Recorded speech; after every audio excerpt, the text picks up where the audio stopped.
ajili ya Sayuni.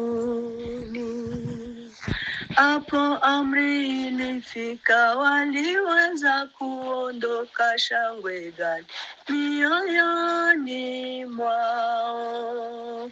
Walitwaa vinubi vyao, kwa kuimba wakaenda hatari na nchi yao. Wakati wa utumwa huu, vinubi hakupigwa,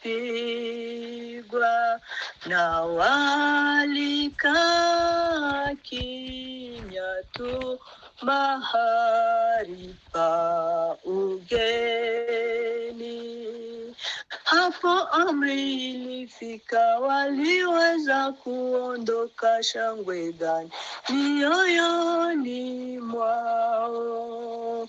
Walitwaa vinubi vyao, kwa kuimba wakaenda hatari na nchi yao. Walipotoka Babeli, ikawa kama ndoto, furaha nyingi rohoni, faraja na uheri. Hapo amri ilifika, waliweza kuondoka, shangwe gani mioyoni mwao. Walitwaa vinubi vyao, kwa kuimba wakaenda hatari na nchi yao. E Mungu, umefanyaje kwa neema mataifa, utumwa wanatokana, wawekwa huru tena. Hapo amri ilifika, waliweza kuondoka, shangwe gani mioyoni mwao. Walitwaa vinubi vyao, kwa kuimba wakaenda hatari na nchi yao. Katika ulimwengu huu, ni wengi wafungwao. Uhuru kwake Yesu tu, kwa kila aminiye. Ndiye ameleta amri, tunaweza kuokoka, shangwe kuu kwa kila amini. Njoo sasa twakinubi, tufuate kwa kuimba hatari na nchi yao. Amena. Haleluya. Amen, amen. Reka twongere mu Mugakiza 88. Hazaba wigiye c'imperuka, urubanza rucirwe na Yesu, azarucira abaremwe bose, kuko bazaba bari imbere ye. Nibwo azahera kw'abarobanura, kumungeri mu ntama n'ihene.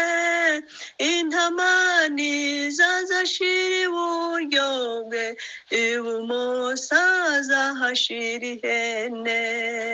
Maze Yesu azabwira ab'iburyo ati mubaho ndi. Maze Yesu azabwira ab'iburyo ati nimuze mubaho mugisha, dore ubwami mwahamagariwe, uhereye ku kuremwa kw'isi. Uwo munsi azabashimira cane, bazarabagirana nk'izuba, azabamurikira Imana Data, azabaha umunezero mwinshi.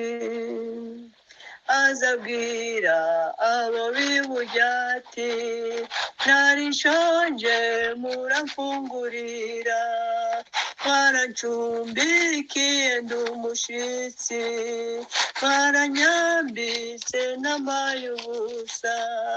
Nabo bati, ryari wari umushitsi, cyangwa ryari twakubonye ushonje, ryari twakubonye wambaye ubusa, tugukorera ibyo byose uvuze.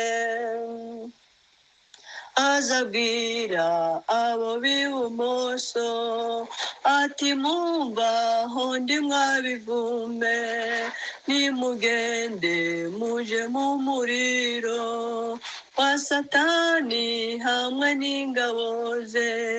Ntimwamfunguriye ubwo nari nshonje, mfite inyota ntimwampaye amazi, nari umushitsi ntimwancumbikira, ntimwansuye ubwo nari ndwaye. Nuko bazabwira umwami Yesu bati, ryari twakubonye ushonje, ryari twakubonye ufite inyota, ryari twakubonye uri umushitsi, ryari twakubonye urwaye mukiza, ryari twakubonye w'ibyo byose. Ibyo byose uvuze ntitwabibonye, ngo tubure kukwereka ineza. Nuko Yesu azabwira ab'iburyo ndetse abwire n'ab'ibumoso bwe ati, byose mwakoreye abato, ujya ninje mwabikoreraga. Bose bazibuka ibyo bakoraga, hazarira abo b'ibumoso, ab'iburyo bazajanwa mu ijuru, bazahore banezerwa iteka. Ab'iburyo bazajanwa mu ijuru, bazahore banezerwa iteka. Haleluya. Hallelujah. Amen. Amen. Amen.